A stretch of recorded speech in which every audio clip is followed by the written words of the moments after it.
Hello my dear friends, how are you? Welcome. Thank you for joining me here today.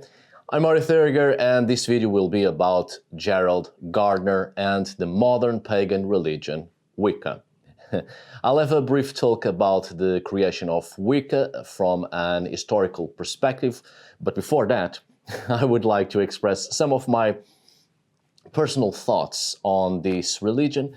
Nothing in depth, because that's not the main objective of this video, but simply sharing with you some of my thoughts towards Wicca, because over the years, these past 8 years since I've become a YouTuber, I may have passed the impression that I'm against Wicca due to my more negative criticism towards that religious path. So I would just like to make it clear why I'm not too inclined towards Wicca or any Wiccan-based religious expression. Certainly, Wicca has had its usefulness in terms of allowing witchcraft to have more acceptance, in terms of opening up discussions on the subject, which also contributed to a broader acceptance of witchcraft itself, which in turn popularized witchcraft, helping endorsing the craft, which led many people to openly continue with their magical and spiritual endeavors. But I won't say that Gerald Gardner walked so that witches could run. Perhaps he walked so that modern witches could run, but not the craft itself, as traditional folk magic always existed and will always exist, whether modern new age religious expressions are created and expressed or not. Certainly, what Wicca truly helped to accomplish was greater interest on subjects concerning pagan studies and people more curious about paganisms of the past, which then helped to build many other neo-pagan movements throughout the 20th century. But even on those terms, Wicca bases itself on quite a lot of misconceptions towards both paganism and witchcraft, and on a huge amount of romanticisms constructed around such subjects, especially romanticisms and misconceptions of the second half of the 19th century, transforming paganism to fit into the nationalist political views of Europe of the time. But Wicca hasn't been solely based on that, mind you, of course not, but also on ceremonial magic. And for me, that's one of the problems and why I have never felt inclined towards Wicca. For me, the problem isn't Wicca itself or ceremonial magic. The problem is that the ceremonial aspects of Wicca doesn't allow spiritual freedom. The problem, for me, is the same with anything else, which is when spirituality is turned into a religion, because religions contain dogma. And that's the whole problem humanity has faced since the creation of dogma in any belief system. As I said on a previous video about the importance of unverified personal gnosis, as well as what I've expressed on a more recent video, I've always advocated for spiritual freedom because it is necessary, because that's what allows people to live and express themselves in a spiritual way that allows them to have a better engagement with the spiritual in a way that better fits each person's necessities and the way people are built. The freedom of spiritual expression is essential for personal growth on many aspects of life. Without spiritual freedom, we always fall into the same stipulated and agreed upon conceptions of the spiritual, and we end up following the ideas and experiences of others, right? Which, well, becomes frustrating when we try to engage with the spiritual from the eyes and minds of another. And then things don't work the way we would like them to, because what works for some doesn't always work for others. We need to engage with the spiritual through the ways that best fit our own existence and the way we are mentally built. And we can only find our own path that helps us to grow and evolve if we have the freedom to engage with the spiritual in a way that progressively helps us to understand our own power and strength, our own magic, our own potential, and our own creativity. The ceremonial aspects of Wicca give us too many rules, too many limitations, and people, like in any other religious expression with dogmas, end up following one single limited spiritual expression, which doesn't allow the expression of one's individual creativeness. Dogma is the political construction of a religion, let's say the politics of spirituality, which pulls people away from spiritual freedom. And within Wicca, that becomes a bigger problem because Wicca was turned into the most famous New Age expression of witchcraft. But I do not consider Wicca to be witchcraft at all. I'm sorry. Because witchcraft never had and doesn't have dogma. Witchcraft has always been a more pragmatic approach to the spiritual from an animistic human expression. Witchcraft has always been and must continue to be an expression that allows people to spiritually express themselves in absolute freedom of creativity and imagination towards one's needs and to make life a little bit better and more bearable as we frequently walk our spiritual paths towards growth and evolution, and to better allow ourselves to engage and flow with life and all its cycles. From the moment Wicca expresses dogma, the politics of spirituality, the limitations are set. Therefore, spiritual freedom is not a premise. As such, Wicca can call itself modern witchcraft all it wants, but it isn't witchcraft in its original sense and expression, in my opinion. So my problem isn't with Wicca and Wiccans and such. My problem is with dogma and with religious expressions that insist on creating limitations and binding people to a dull, limited, and narrow view of spirituality, which in turn does not allow people to fully find out about their own potential, let alone express it.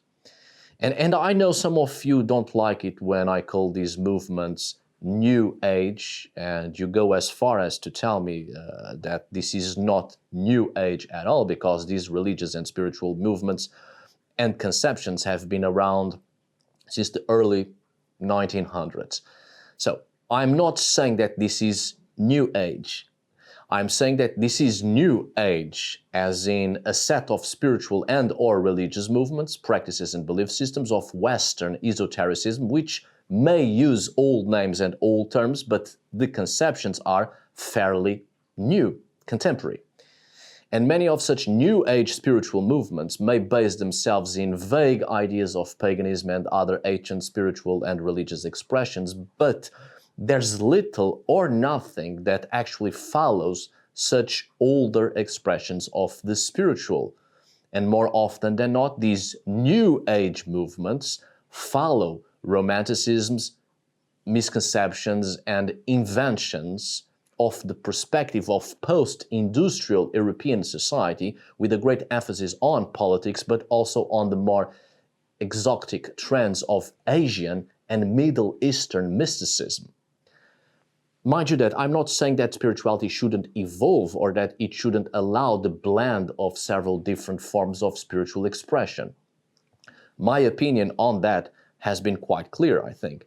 Spiritual freedom is precisely allowing people to explore different paths and construct their own paths, and much more so in witchcraft, which has always been a pragmatic expression that has been the blend of several belief systems and cultures through time, which is why witchcraft has survived longer than any other religious and spiritual expressions, precisely due to its ability to adapt and reshape itself, because there is the possibility to incorporate different systems of belief. And why is that? Because it has no dogma, which has always made witchcraft a rich system of beliefs and has always had freedom of practice. Now, what I'm saying here is that just because Wicca has vaguely started to shape itself in the beginnings of the 20th century doesn't mean that it isn't New Age, because it very much is, given what I've previously pointed. However, it is also new of age, as Wicca only started to be a lot more popular in the 1960s, which allowed for a lot more of new constructions and perceptions and interpretations and conceptions, but always repressing spiritual freedom and practice because of its ceremonial aspects, but not just. Wicca is full of dogma. I'll continue to call it New Age, and if you don't like it, that's not my problem. From personal experience, people who get offended by the state of things and the historical truth towards their own spiritual or religious choices, it's because they do not feel a sense of assurance and security in their own beliefs and convictions. For me, what Wicca truly did in terms of usefulness and a positive outcome towards paganism and witchcraft was to create public acceptability in broader terms, because it has popularized witchcraft, albeit giving it a totally new context and definition that truly isn't witchcraft in its full essence. But there's more acceptance of witchcraft nowadays due to Wicca. But this comes with a twist, because Wicca has created a dogmatic witchcraft. It is an organized religion which gives to the public a fake idea of witchcraft, and witchcraft is only a lot more acceptable today because the great majority of people see witchcraft through Wiccan conceptions, which are more tasteful, more palpable for the post-industrial modern individual imprisoned in a patriarchal monotheistic society. And that's right, Wicca is highly patriarchal. And it's both funny and sad when feminist movements use Wicca as a source of feminist expression just because there's a great emphasis on the goddess, which is nothing more than a romantic construction of what a patriarchal society would want a woman to be. More limitations. And when any religion only focuses on one gender, or the focus is far greater on a single gender and throws in a vague glimpse of another gender, that should already be a clear indication that it won't allow the freedom of spiritual expression and creativeness. Surely, Wicca helped to minimize the oppression towards witchcraft, but to do so, to be acceptable, it stripped away the essence of witchcraft.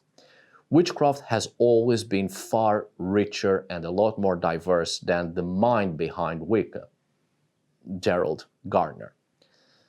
Now, my dear friends, let's delve into it, and given my opinion here, I can now delve into this subject in an unbiased way, totally focusing on the historical aspects of Wicca and its construction, without people taking their own conclusions about my own beliefs, because many people do this, actually. Just because someone chooses to conduct a study and expressing that study to the public about a specific subject, it doesn't always mean we are expressing our own beliefs towards that same subject. Those of you who have been in this channel for quite some time know perfectly well that I've always separated the historical content from my own opinions and beliefs. So, my previous statements had to be expressed. Now, let's delve into this. And thank you for your time and for listening, if you please. Why am I wearing a hat while I'm inside, you ask? Well, the ceiling may fall. I'm just kidding, it's just for the plot. Anyway, Wicca, modern witchcraft. It takes its origins from the early 20th century, from a wish to reconnect with the ancient religions of Northern and Western Europe through the research and practice of mystical trends of the late 19th century and occultism. However, Wicca was only popularized during the 1940s and 1950s, particularly from the writings and teachings of Gerald Gardner, who in his lifetime traveled widely, exploring pagan religions of Asia and Africa. Wicca has since then passed through a lot of changes, and many conceptions have been added in the latest years of the 20th century. But in broad terms, Wicca nowadays usually has its followers gathering in covens, generally up to 15 members, and the focus is a lot more turned to the worshipping of nature and the reverence of a female deity or goddess, the goddess, and other associated deities. Throughout the years, since I've taken my first steps into paganism back when I was 15 years of age, I've come across quite a lot of Wiccans, having met quite a few myself, and also reading interviews and other books from authors that have interviewed and likewise met many Wiccans. And the general idea on how Wiccans see their religion is as being based on pre-Christian traditions, while it also includes elements of numerous other cultures and religions, which one way or another are drawn from pre-existing traditions intertwined with the esoteric writings of ancient and modern mystics and occultists. As such, this modern religion includes ceremonial magic, principles and doctrine of Freemasonry, influences from spiritualism, the social religious movement, which was quite popular in the 19th century and early 20th century, and no small amount of influences from the religion of Thelema, and of its founder, Aleister Crowley, right?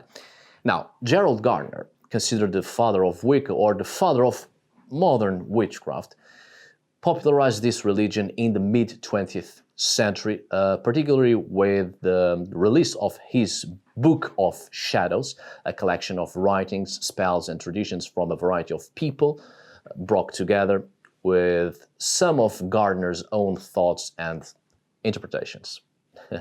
I think it's safe to say that every modern pagan knows a thing or two about Gerald Gardner, right? Even if it is just the idea that he created the modern pagan way of being a witch or Wiccan. However, perhaps his best work and the basis of Wicca practice even today is the book Witchcraft Today, which he wrote in 1951 following the repeal of the Witchcraft Acts, when it ceased to be a criminal offense in the UK to claim to be a witch. I've briefly spoken about this book in a previous video about the witch and the witch religion, the witch cult, which I think you should definitely watch it to have a better perception of Gerald Gardner's influences concerning witchcraft and the romanticism and misinterpretations behind that, which have helped to shape modern witches. In this book, in a few lines, as I do not want to either ruin the book for you, and I think you should read it to have a better perception and not simply taking my word on it, Gerald Gardner describes a coven of witches he claimed to have joined in the 1940s to work magic and honor the old gods secretly in natural, rural environments in southern England. He described how an ancient pagan fertility religion had gone underground for many centuries to survive the Christian persecution of witches, but was now becoming public again. As we now know, this was utter gibberish following the studies of Margaret Murray on witchcraft and the figure of the witch, and her invention of a witch religion, a witch cult, as pointed out in the previous video. And I would like to, once again, take the opportunity to say that Margaret Murray had a brilliant academic background and work before utterly ruining it with those later studies, which really left a stain on her academic route and her reputation, which really is a shame.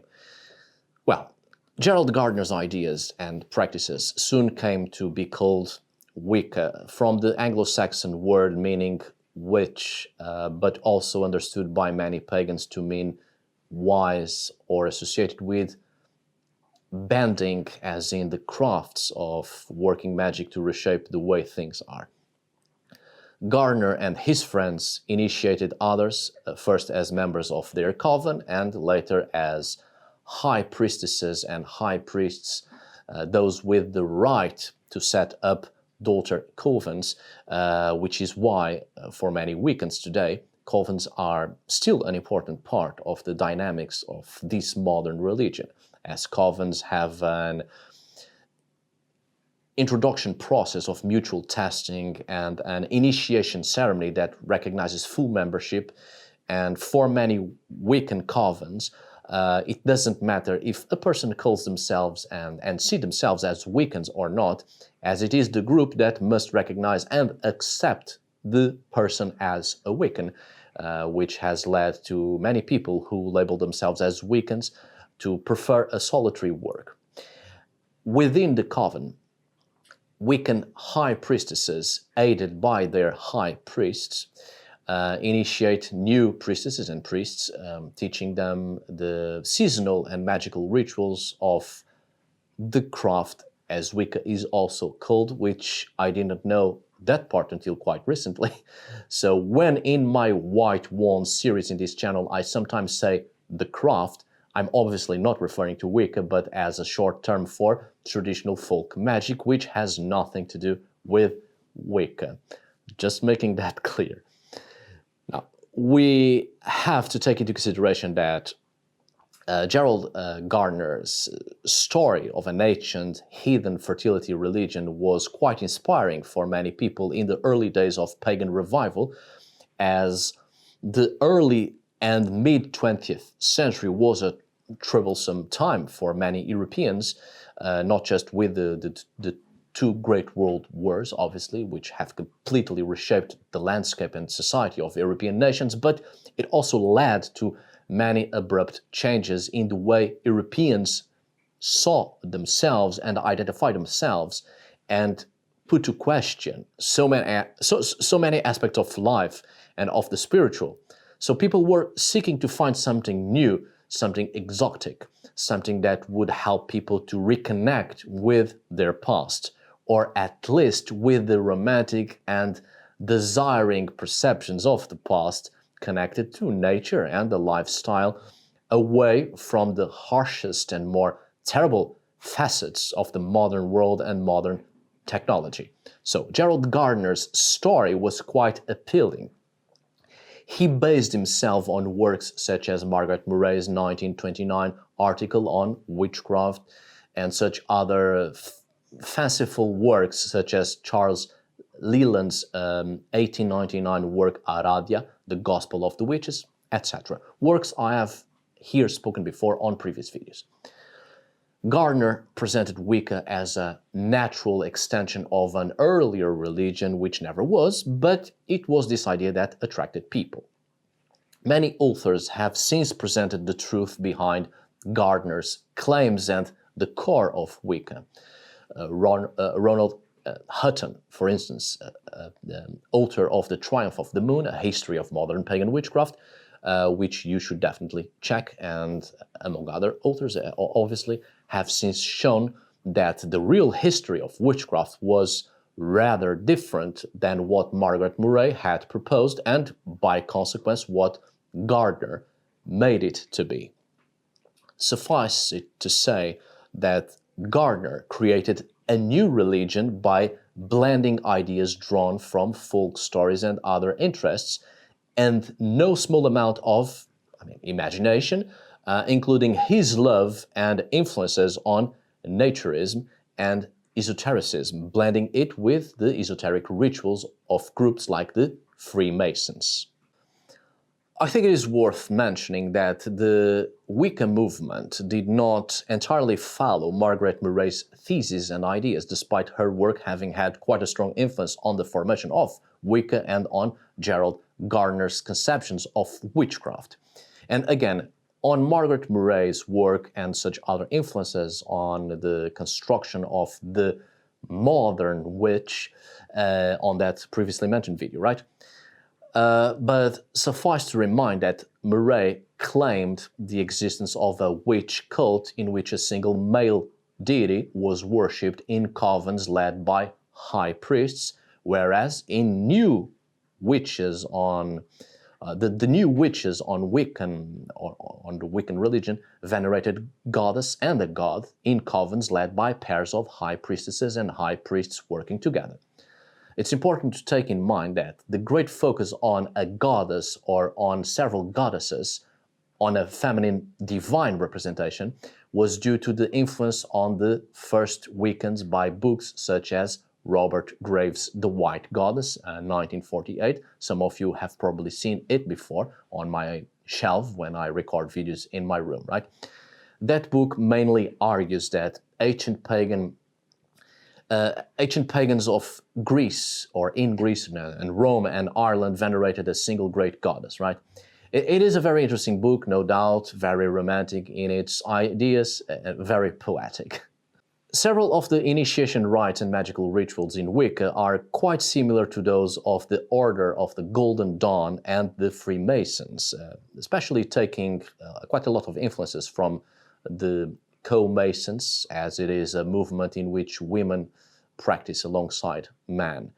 The point is, these are esoteric movements that followed ceremonial rituals to gain self-knowledge and self-empowerment, from which Wicca draws quite a bit of influence, and we see that within Wicca. It's quite clear. We see the similarities, such as, for instance, priests and priestesses conduct their ceremonies in circles, consecrated with symbolic implements and purified with salt and water, greeting the four quarters and elements associated with them.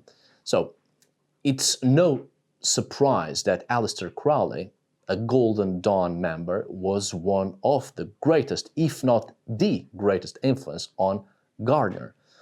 Gerald Gardner and his companions took and transformed the Golden Dawn rituals, turning the focus a lot more towards nature and the veneration of a deity who was believed to be an actual being, the goddess, rather than a metaphor. And it developed into a religious movement that would focus more on the importance of creating relationships with the whole, with deities, humans, and all other living creatures, and the earth itself. And it was this emphasis on relationships that made Wicca a lot more inclusive and more widely open to many other pagans and non-pagans as well. But this emphasis on relationship was short-lived in the 1970s in the USA, in the United States of America, when the feminist pagans questioned the dynamics of Wicca, questioning why priestesses needed the company of a priest to perform ceremonies or magic, and why goddesses needed to be accompanied by gods.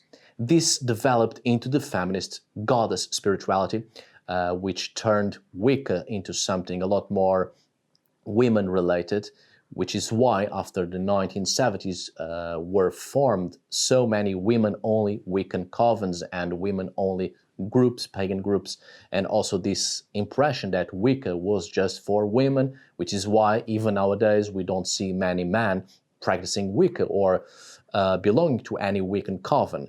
And quite a lot of women-only membership in Wicca started to be mandatory for many Wiccan groups, which exclusively expressed devotion to female deities only. More limitations added to the already limited view of Wicca towards paganism, magic, and witchcraft. But of course, many Wiccan groups and religious movements have developed since then, including ones that focus only on Druidry, or rather on modern notions and quite a lot of misconceptions concerning the Druids and Druidism, but I've already addressed this issue on a previous video about the Druids. But since then, in general terms, Wiccans often address two deities, the goddess and the god. Of course, many groups with a lot more focus on the goddess aspect, even those who include the god aspect. But the female and male pair is nowadays again taking their place in Wiccan ceremonies, particularly those related to the seasons and celebrations which once were centered around the literal growing of corn or harvests, but now maintain that fertility aspect to it, and this pair in Wicca has been often represented by several deities of various ancient cultures. For some Wiccan groups and covens, the goddess is represented as the Earth Mother and sometimes as the Moon, which are two aspects more prominent these days, but more commonly Wiccans believe that the goddess and the god express the dynamic polarity of feminine and masculine forms and energies. This actually makes Wiccans bitheists or duotheists, believing in two deities, right? Although, given the fact that since the 1970s, the focus has been a lot more on the goddess, in general terms, what we observe in Wicca is a particular kind of monotheism rather than a polytheistic religion.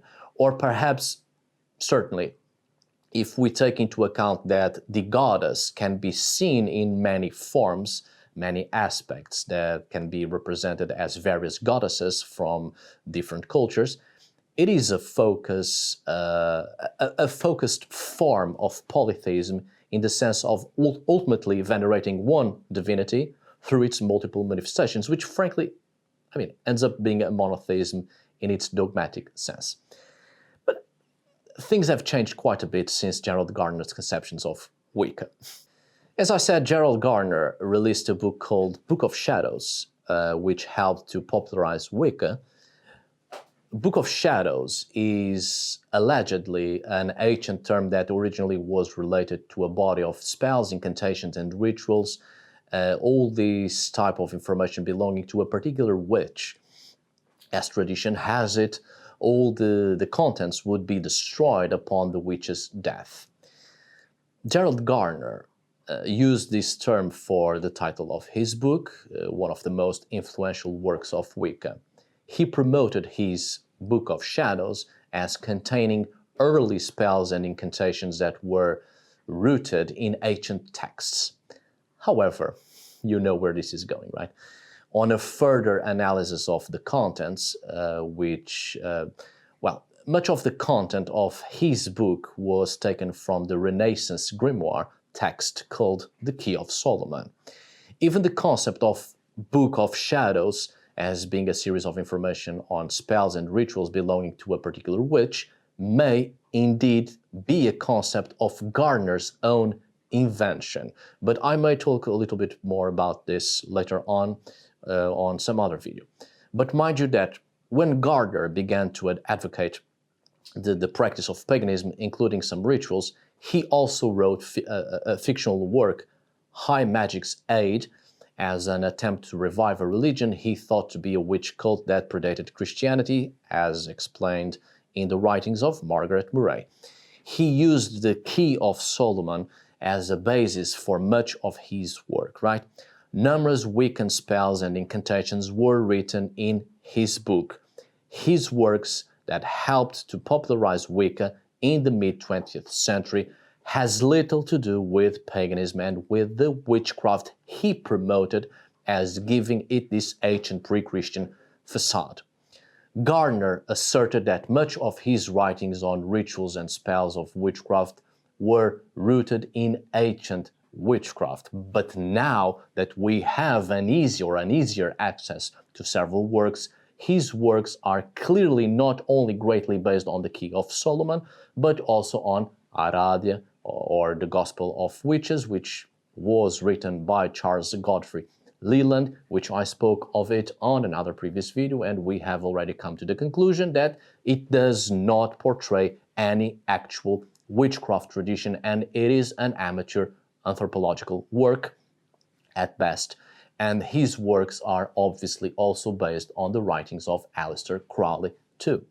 So, through a blend of some glimpses of ancient information as well as a great deal of contemporary New Age conceptions and personal writings, Gardner developed the modern Wicca religion and became known as its father. No doubt that he transformed modern witchcraft into the Wicca movement. This actually helped the public to break from traditional religions and create a growing interest in occultism and spirituality, and a growing emphasis on creating harmony with nature, which then helped to develop other contemporary religions and religious movements, right? So, my dear friends, I do hope this video was useful somehow. Thank you so much for watching. See you on the next video. And as always, thank you for today. Until we meet again, my dear friends.